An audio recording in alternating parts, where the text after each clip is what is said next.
40 años, un grupo de investigadores comenzó a excavar en el Valle del Jalón, en Aragón, una ciudad romana de casi unos 2000 años de antigüedad. El lugar parecía haber sido abandonado. Pero ¿cómo era posible que los habitantes de aquella ciudad, tan importante que incluso acuñaba su propia moneda, la hubieran abandonado? ¿Qué sucedió realmente? Esta es su historia. Bilbilis, 40 años de investigaciones.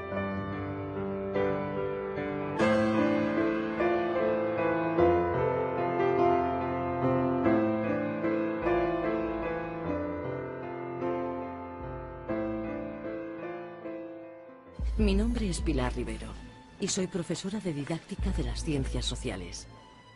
Mi trabajo es enseñar a interpretar a otros las huellas del pasado en el entorno. Por eso, siempre me llamó la atención el caso de Bilbilis. Las ciudades romanas de Aragón, Caesar Augusta, Osca, mantuvieron su población y tras el período romano fueron visigodas, andalusíes, aragonesas. Pero Bilbilis fue abandonada a pesar de que era una de las ciudades romanas más importantes, ya que estaba situada estratégicamente en el Valle del Jalón, controlando la frontera de Celtiberia y la ruta hacia Mérida. Bilbilis acuñaba su propia moneda, incluso en época romana. Era un foco cultural destacado en la región, pues su teatro tenía más aforo que habitantes la propia ciudad, y era conocida por ser patria del poeta Marco Valerio Marcial. Pero, ¿por qué una ciudad poblada durante siglos y de esta relevancia es abandonada y relegada a ser cantera durante más de 1000 años? ¿Pueden las excavaciones arqueológicas darnos alguna pista? De mano de expertos historiadores, arqueólogos, ingenieros y a través de las huellas de la propia ciudad, me propongo encontrar respuestas a todos los misterios de Bilbilis. Aunque existe una numerosa bibliografía sobre este yacimiento, decidí buscar a la persona que mejor conoce la ciudad, Manuel Martín Bueno, catedrático de Arqueología de la Universidad de Zaragoza y director de las excavaciones de Bilbilis desde su inicio, hace unos 40 años. Toda una vida ligada a este yacimiento arqueológico fascinante. Una ciudad romana de más de 30 hectáreas, nunca destruida ni por la naturaleza ni por los enemigos, pero abandonada y nunca más habitada. Se ha escrito mucho sobre Bilbilis. ¿Tan importante es? ¿Tan relevante es? Es importante por el número de publicaciones, por el número de citas, por el número de investigadores que la hemos tratado. Un yacimiento que se convierte en referente necesariamente está muy presente. Uno le da al buscador a cualquiera de ellos y pone Bilbilis y empiezan a caer en cascada infinidad de noticias, de artículos, de documentos.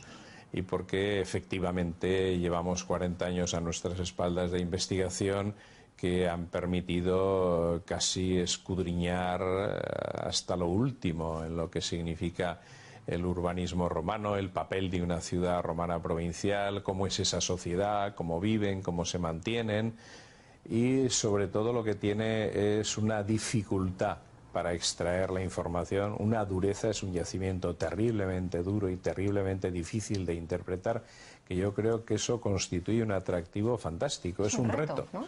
Y los retos hay que superarlos o apartarte, porque si no te aplasta. ¿Y hace 40 años se conocía la ciudad pero no se había excavado? Bilbilis siempre se supo, es de esas ciudades que nunca se pierde la noción de su existencia, pero hasta comienzo del siglo XX no hay las primeras excavaciones, que duraron 15 días, a final de los 60 la Universidad de Zaragoza, por mi mano, entra a investigar en Bilbilis, me quedo yo prendado del yacimiento, de sus dificultades, es un reto que hay que superar. A mí me siguen muchos más, muchos alumnos y discípulos jóvenes, y aquí estamos, 40 años después, y todavía en la brecha. Excavar Bilbilis. 3 nombres para una misma ciudad. El nombre original, Bilbilis, la denominación Bilbilis itálica, y el nombre de municipio Augusta Bilbilis, que adquirió al otorgarle el emperador Augusto, en el siglo I después de Cristo, el derecho de ciudadanía romana. Pero para una ciudad hispana del siglo I, ¿Ser municipio romano qué significaba? ¿Era algo especialmente importante? Para saberlo con exactitud, me encontré con Guillermo Fatas, catedrático de Historia Antigua de la Universidad de Zaragoza, especializado precisamente en mundo romano. ¿Municipio es una ciudad romana con alguna Sí, característica propia? Sí, bueno, municipio es una ciudad romana, pero es que eso es ser mucho. En España en esa época, en la península ibérica, claro, quiero decir, habría a lo mejor 30 y tantas, así, incluidas las grandes, Tarragona, Mérida, que se va a fundar porque en ese momento, Zaragoza, que no se había fundado todavía como ciudad romana. Y lo que significa ser romano y vivir en un municipio romano es que perteneces al grupo que domina el imperio. Y claro, Bílbilis pertenece en el actual Aragón, en esa época son Tarazona, Huesca, Bílbilis y Zaragoza cuando se funde, no hay más, ¿no? De modo que sí es pertenecer a un nivel de presencia en los dominadores del mundo mediterráneo en sentido laxo que tiene muy poca gente. Una situación excepcional en el conjunto del imperio, ¿no? En esa época. Luego habrá más, pero en esa época es muy interesante.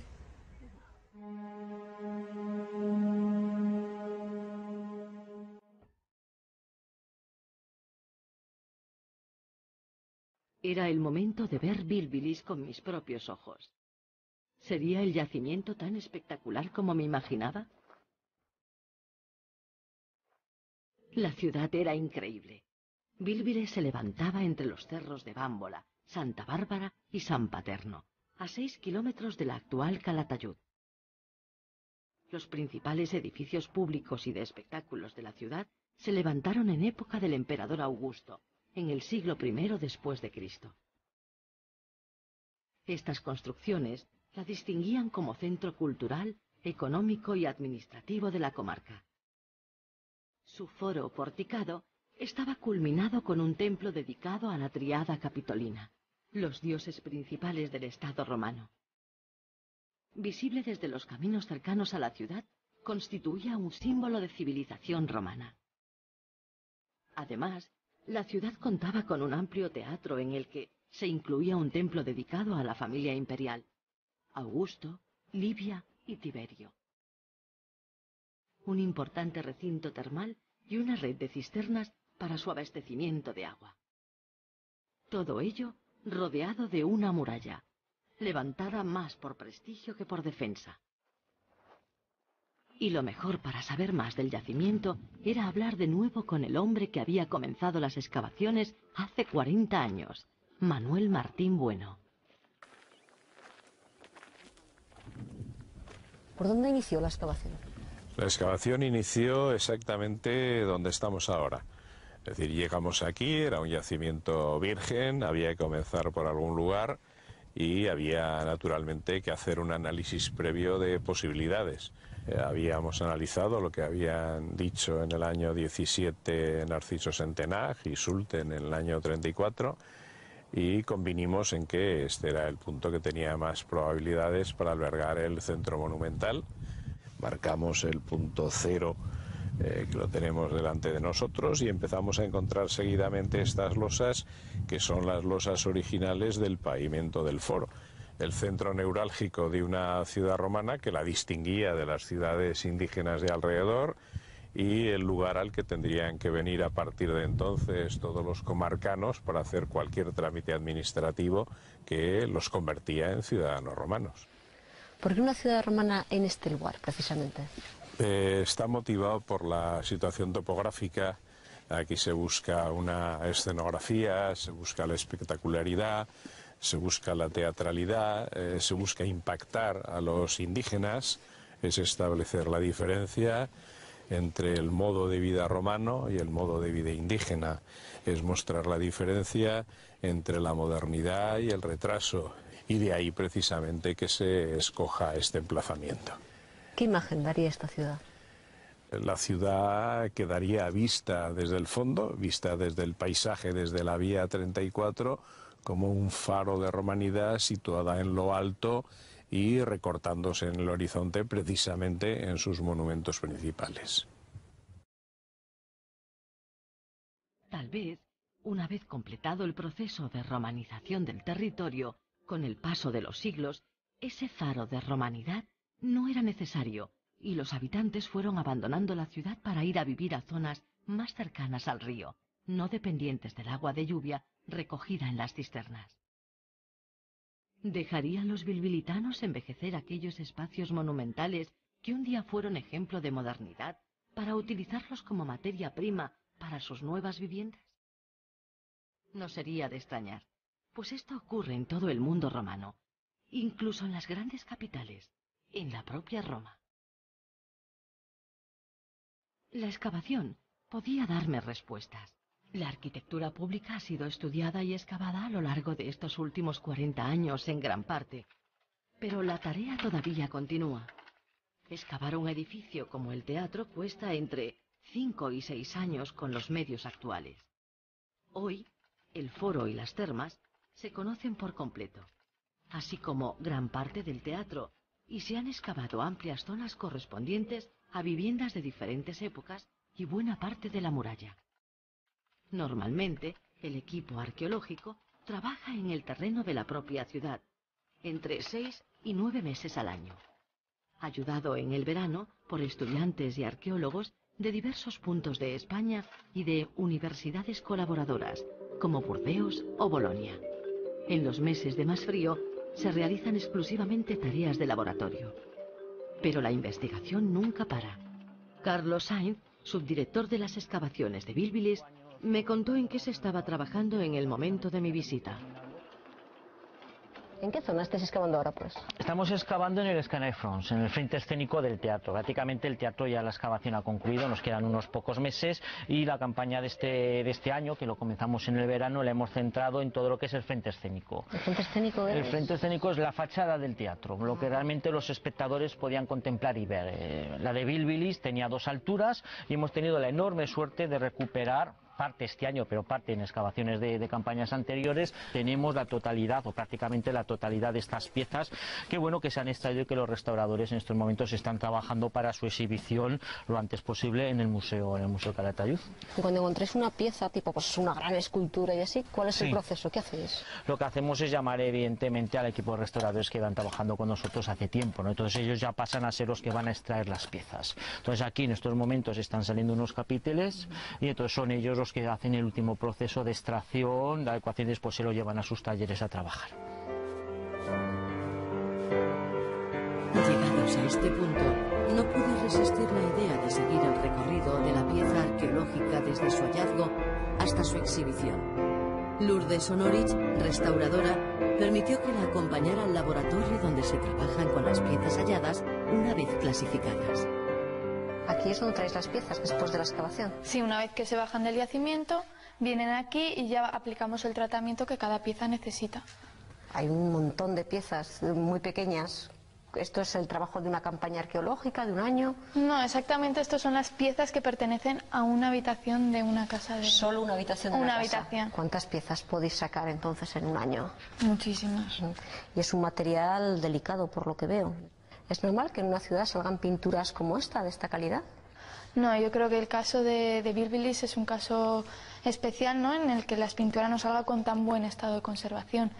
Quizás se deba a que fue una ciudad abandonada, o a las condiciones en las que se han mantenido enterradas estas piezas, o al tipo de terreno que nos llega en tan buen estado. Es como Pompeya. Bueno, sí, podemos, una ciudad más pequeña, pero sí que nos permite encontrar piezas de esta calidad. Impresionante. Al abandonar Bilbilis, y a pesar de que sus antiguas construcciones sirvieran como fuente de material durante siglos, quedaron olvidadas entre las ruinas espectaculares pinturas murales que nos hablan del esplendor que alcanzó la ciudad. Hoy, gracias al trabajo de arqueólogos y restauradores, han podido ser hallados y recuperados. Esto ha convertido a Bilbilis en uno de los centros de referencia mundiales para el estudio de la pintura romana. Lara Íñiguez, investigadora del grupo URBS, que realiza su tesis doctoral sobre este asunto, me recibió en el Museo de Calatayud para enseñarme las hermosas pinturas murales. Resulta impresionante ver este dormitorio con estos colores tan vivos. ¿Era frecuente en el Imperio Romano decorar así? Bueno, los romanos solían decorar con estos colores, pero evidentemente estamos en una habitación de una casa donde los dueños tenían alto poder adquisitivo. Pero no es una moda bilbilitana. En todo el imperio, en Siria, en Italia, se podía encontrar este tipo de color tan vivo. Sí, bueno, donde encontramos mayor parte de pintura conservada es en Pompeya, y de hecho es gracias a ese yacimiento como datamos el resto de las pinturas del imperio. Y en Bilbilis tenemos la suerte de tener representados los 4 estilos pompeyanos. ¿Quiénes harían las pinturas? ¿Los esclavos de la casa? ¿Gente especializada? Pues como hoy en día habría gente especializada. De hecho, en Bilbilis tenemos trabajando un taller itálico. Itálico es que vienen de Italia. De la propia Italia, sí. A trabajar aquí. A trabajar aquí. En Bilbilis y en los yacimientos de alrededor. ¿Y es un trabajo muy especializado que requiere mucho conocimiento de la técnica o tampoco es para tanto? Evidentemente tenían que tener mucho conocimiento tanto de los colores como de la técnica pictórica, del estilo que imperaba en el momento, del comportamiento de la cal. Eran muchos factores a tener en cuenta. ¿Y consigue durar bien? Sí, de hecho nos llega hasta nuestros días. El fresco es una de las técnicas pictóricas que mejor se conservan porque los colores están incrustados en la pared. ¿Es muy laborioso? Sí, sobre todo requiere trabajar rápido porque tienes que trabajar con la pared húmeda. Y de hecho hoy podemos ver hasta dónde trabajaban un día, dónde seguían al siguiente, sí. Hoy mediante técnicas de estudio se puede saber eso. Se puede saber prácticamente todo. Sí. Esta reconstrucción de un dormitorio del siglo I es tan solo uno de los numerosos restos de Bilbilis que podemos ver en el Museo de Calatayud, cuya sede actual abrió sus puertas al público en 2007. Este es el espacio ideal para entrar en contacto con la arquitectura pública y privada de Bilbilis, con la vida cotidiana de la ciudad, y observar directamente no solo una interesante muestra de pintura romana, sino otros restos muy destacados como su magnífica colección de retratos de la familia Julio Claudia o el conjunto de acuñaciones de su ceca. Tras la visita al yacimiento y al museo, comenzaba a comprender la extraordinaria importancia de Bilbilis. Pero, ¿cómo era realmente aquella ciudad? ¿Qué aspecto tenía hace casi 2000 años? Para saber más, me dirigí al CPS de la Universidad de Zaragoza, donde los investigadores del Grupo de Ingeniería Gráfica Avanzada, el GIGA, habían elaborado una reconstrucción virtual de gran parte de la ciudad. ¿Exactamente qué trabajo realizáis en el GIGA? ¿Reproducís mundos virtuales a partir de qué? A partir de la información que una persona como un arqueólogo es capaz de imaginar en base a lo que él ha descubierto en el terreno, lo que él conoce, la historia y sobre todo lo que él se imagina. Entonces, el proceso es una transfusión de sus imaginaciones a nuestros conocimientos para poderlos plasmar en algo que al cerebro le gusta mucho, que es la imagen, que es a través de lo que entiende la máquina. Eso es lo que habéis hecho en el caso de Bilbilis. Esto es lo que hemos hecho en el caso de Bilbilis. De Bilbilis habéis reconstruido el teatro, las termas, el foro y una manzana completa de casas, ¿no? Efectivamente. Ajá. Y aquí tienes, por ejemplo, parte de los resultados.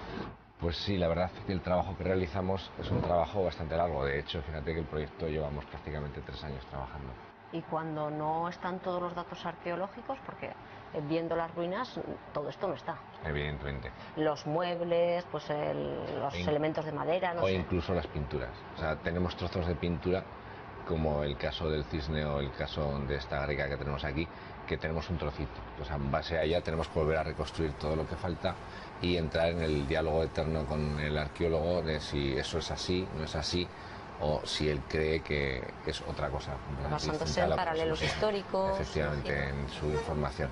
Pues son horas y horas y horas de trabajo que al final lo único que pretenden es que esto dé una sensación de realismo a las personas que se sienten delante.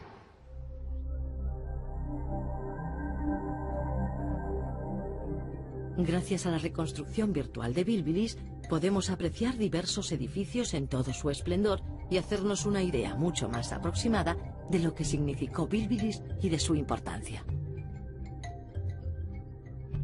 Uno de los edificios que más me llamó la atención es el teatro con su capacidad de 4.500 espectadores, que excedía el número de habitantes. Sin duda un símbolo propagandístico de la ciudad. El Foro Romano era el centro neurálgico de la ciudad y su construcción era meticulosamente estudiada, teniendo en cuenta volúmenes, terrenos y distribución. En el caso de Bilbilis, Este gran centro monumental está compuesto de fórum con plaza, templo y 2 pórticos. La comunicación entre la plaza y el templo se realiza mediante una monumental escalera. Las termas estaban asentadas en una ladera y tenían la particularidad de ser abastecidas de agua mediante cisternas. Los conjuntos pictóricos que las decoraban son de una calidad excelente por su variedad de composiciones y los materiales empleados. Las viviendas de Bilbilis están condicionadas por la orografía. El resultado es una red urbana pintoresca y abigarrada con casas que se comunican entre sí por escaleras, rampas o calles empinadas, algo alejado de la clásica distribución romana.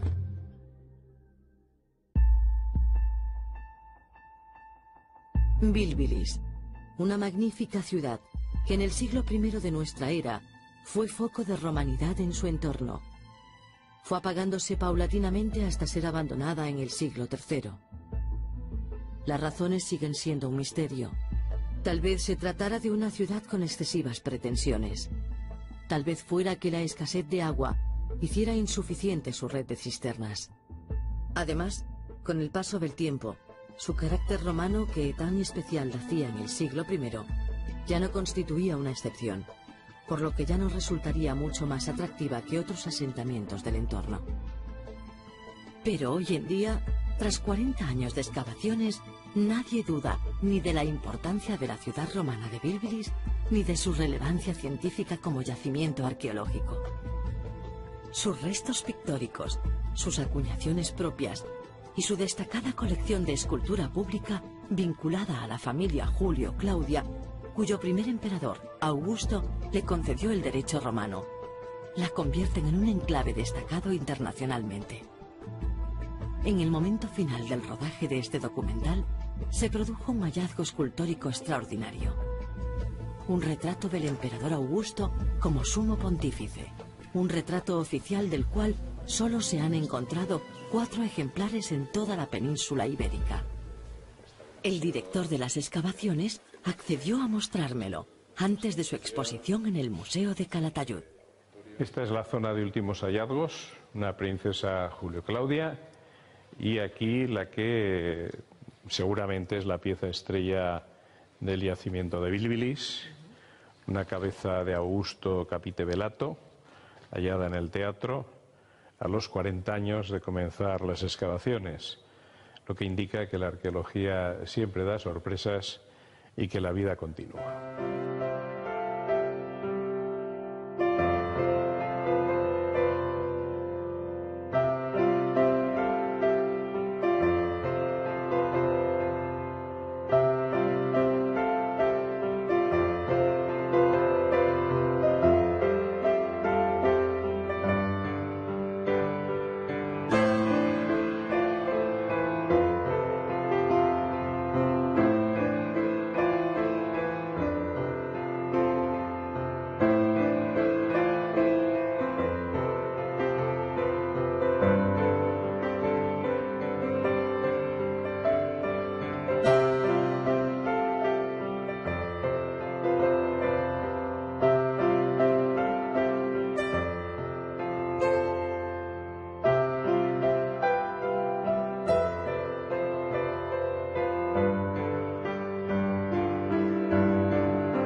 Que por defensa.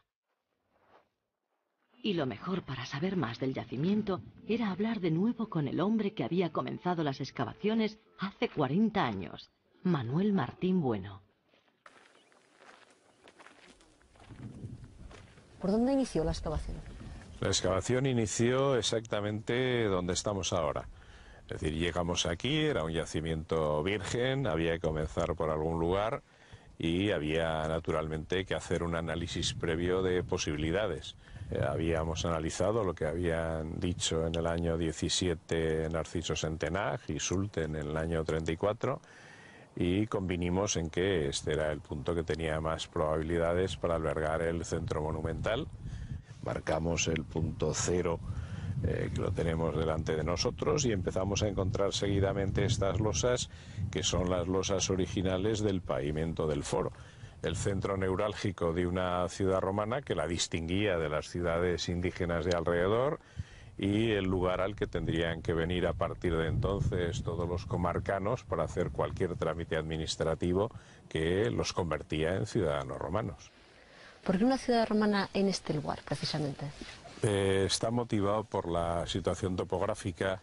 Aquí se busca una escenografía, se busca la espectacularidad, se busca la teatralidad, se busca impactar a los indígenas, es establecer la diferencia entre el modo de vida romano y el modo de vida indígena, es mostrar la diferencia entre la modernidad y el retraso, y de ahí precisamente que se escoja este emplazamiento. ¿Qué imagen daría esta ciudad? La ciudad quedaría vista desde el fondo, vista desde el paisaje, desde la vía 34, como un faro de romanidad situada en lo alto y recortándose en el horizonte precisamente en sus monumentos principales. Tal vez, una vez completado el proceso de romanización del territorio, con el paso de los siglos, ese faro de romanidad no era necesario, y los habitantes fueron abandonando la ciudad para ir a vivir a zonas más cercanas al río, no dependientes del agua de lluvia recogida en las cisternas. ¿Dejarían los bilbilitanos envejecer aquellos espacios monumentales que un día fueron ejemplo de modernidad para utilizarlos como materia prima para sus nuevas viviendas? No sería de extrañar, pues esto ocurre en todo el mundo romano, incluso en las grandes capitales, en la propia Roma. La excavación podía darme respuestas.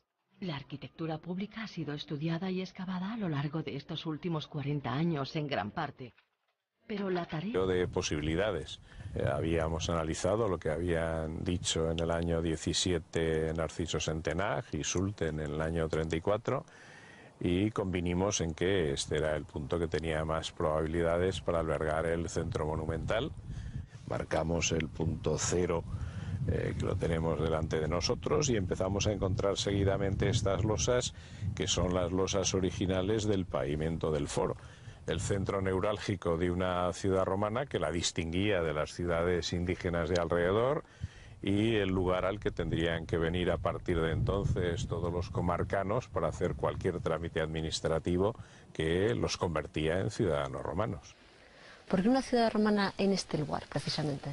Está motivado por la situación topográfica. Aquí se busca una escenografía, se busca la espectacularidad, se busca la teatralidad, se busca impactar a los indígenas, es establecer la diferencia entre el modo de vida romano y el modo de vida indígena, es mostrar la diferencia entre la modernidad y el retraso, y de ahí precisamente que se escoja este emplazamiento. ¿Qué imagen daría esta ciudad?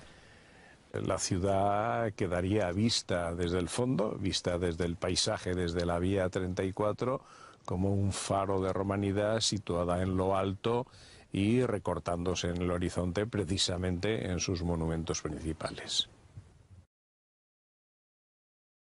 Tal vez, una vez completado el proceso de romanización del territorio, con el paso de los siglos, ese faro de romanidad no era necesario, y los habitantes fueron abandonando la ciudad para ir a vivir a zonas más cercanas al río, no dependientes del agua de lluvia recogida en las cisternas.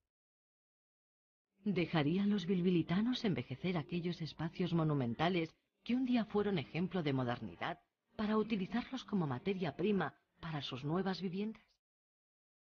No sería de extrañar, pues esto ocurre en todo el mundo romano, incluso en las grandes capitales, en la propia Roma. La excavación podía darme respuestas. La arquitectura pública ha sido estudiada y excavada a lo largo de estos últimos 40 años en gran parte.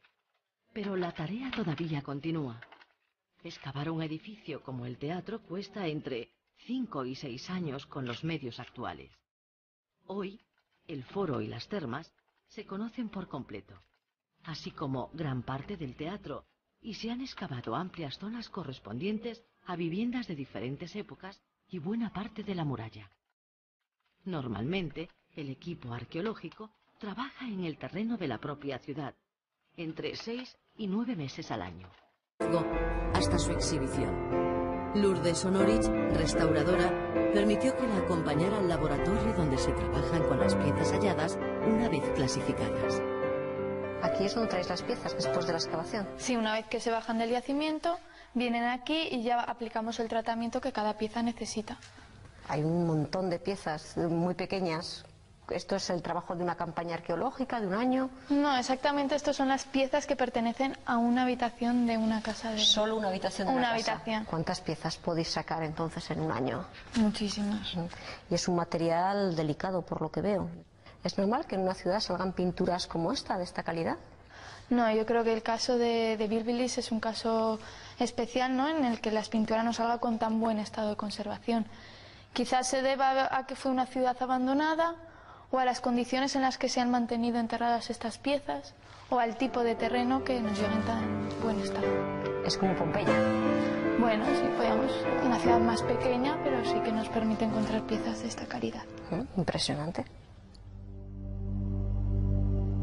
Al abandonar Bilbilis, y a pesar de que sus antiguas construcciones sirvieran como fuente de material durante siglos, quedaron olvidadas entre las ruinas espectaculares pinturas murales que nos hablan del esplendor que alcanzó la ciudad.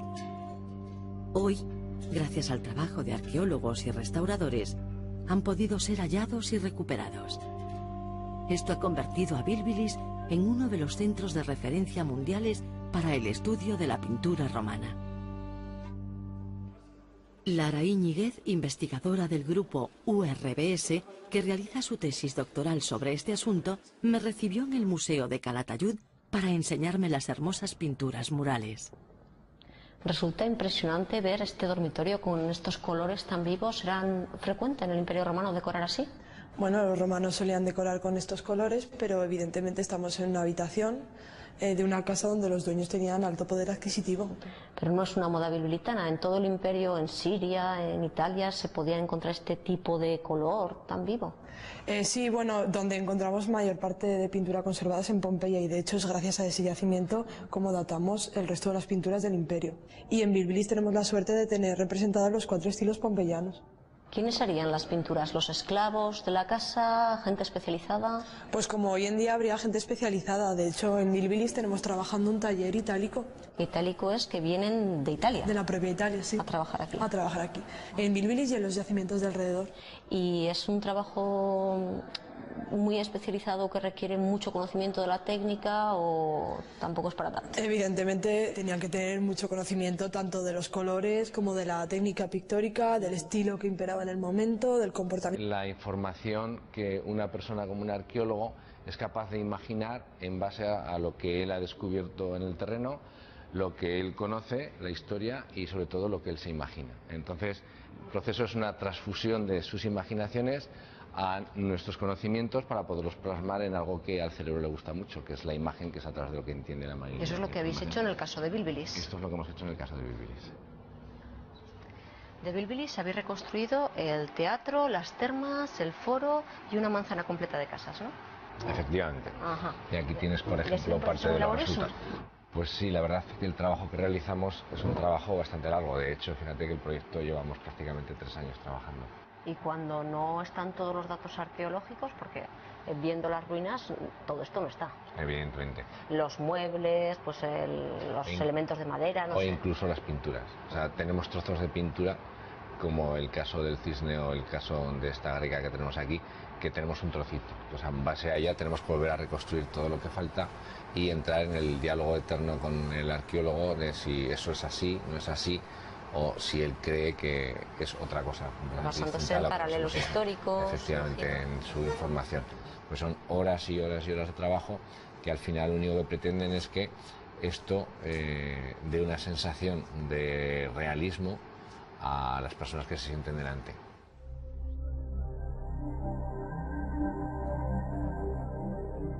Gracias a la reconstrucción virtual de Bilbilis, podemos apreciar diversos edificios en todo su esplendor y hacernos una idea mucho más aproximada de lo que significó Bilbilis y de su importancia. Uno de los edificios que más me llamó la atención es el teatro con su capacidad de 4.500 espectadores, que excedía el número de habitantes. Sin duda un símbolo propagandístico de la ciudad. El Foro Romano era el centro neurálgico de la ciudad y su construcción era meticulosamente estudiada, teniendo en cuenta volúmenes, terrenos y distribución. En el caso de Bilbilis, este gran centro monumental está compuesto de fórum con plaza, templo y 2 pórticos. La comunicación entre la plaza y el templo se realiza mediante una monumental escalera. Las termas estaban asentadas en una ladera y tenían la particularidad de ser abastecidas de agua mediante cisternas. Los conjuntos pictóricos que las decoraban son de una calidad excelente por su variedad de composiciones y los materiales empleados. Las viviendas de Bilbilis están condicionadas por la orografía. El resultado es una red urbana pintoresca y abigarrada con casas que se comunican entre sí por escaleras. Que más me llamó la atención es el teatro con su capacidad de 4.500 espectadores, que excedía el número de habitantes. Sin duda un símbolo propagandístico de la ciudad.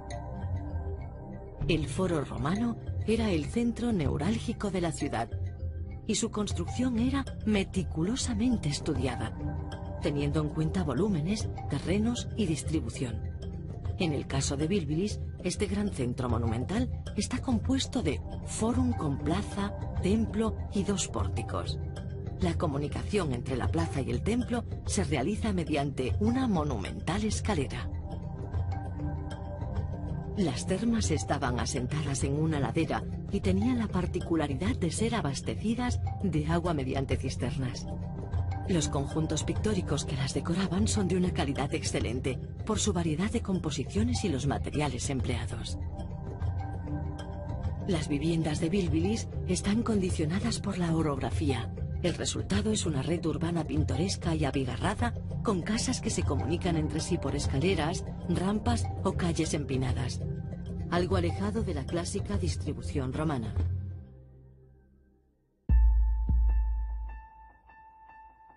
Bilbilis, una magnífica ciudad que en el siglo I de nuestra era fue foco de romanidad en su entorno. Fue apagándose paulatinamente hasta ser abandonada en el siglo III. Las razones siguen siendo un misterio. Tal vez se tratara de una ciudad con excesivas pretensiones. Tal vez fuera que la escasez de agua hiciera insuficiente su red de cisternas. Además, con el paso del tiempo, su carácter romano, que tan especial la hacía en el siglo I, ya no constituía una excepción, por lo que ya no resultaría mucho más atractiva que otros asentamientos del entorno. Pero hoy en día, tras 40 años de excavaciones, nadie duda ni de la importancia de la ciudad romana de Bilbilis, ni de su relevancia científica como yacimiento arqueológico. Sus restos pictóricos, sus acuñaciones propias y su destacada colección de escultura pública vinculada a la familia Julio-Claudia, cuyo primer emperador, Augusto, le concedió el derecho romano, la convierten en un enclave destacado internacionalmente. En el momento final del rodaje de este documental, se produjo un hallazgo escultórico extraordinario. Un retrato del emperador Augusto como sumo pontífice. Un retrato oficial del cual solo se han encontrado 4 ejemplares en toda la península ibérica. El director de las excavaciones accedió a mostrármelo antes de su exposición en el Museo de Calatayud. Esta es la zona de últimos hallazgos, una princesa del año 34, y convinimos en que este era el punto que tenía más probabilidades para albergar el centro monumental. Marcamos el punto 0, que lo tenemos delante de nosotros, y empezamos a encontrar seguidamente estas losas, que son las losas originales del pavimento del foro. El centro neurálgico de una ciudad romana que la distinguía de las ciudades indígenas de alrededor, y el lugar al que tendrían que venir a partir de entonces todos los comarcanos para hacer cualquier trámite administrativo que los convertía en ciudadanos romanos. ¿Por qué una ciudad romana en este lugar, precisamente? Está motivado por la situación topográfica. Aquí se busca una escenografía, se busca la espectacularidad, se busca la teatralidad, se busca impactar a los indígenas, es establecer la diferencia entre el modo de vida romano y el modo de vida indígena, es mostrar la diferencia entre la modernidad y el retraso, y de ahí precisamente que se escoja este emplazamiento. ¿Qué imagen daría esta ciudad? La ciudad quedaría vista desde el fondo, vista desde el paisaje, desde la vía 34, como un faro de romanidad situada en lo alto y recortándose en el horizonte precisamente en sus monumentos principales.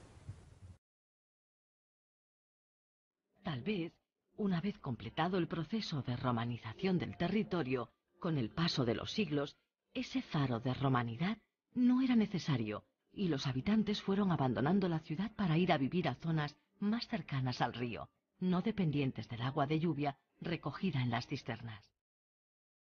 ¿Dejarían los bilbilitanos envejecer aquellos espacios monumentales que un día fueron ejemplo de modernidad para utilizarlos como materia prima para sus nuevas viviendas?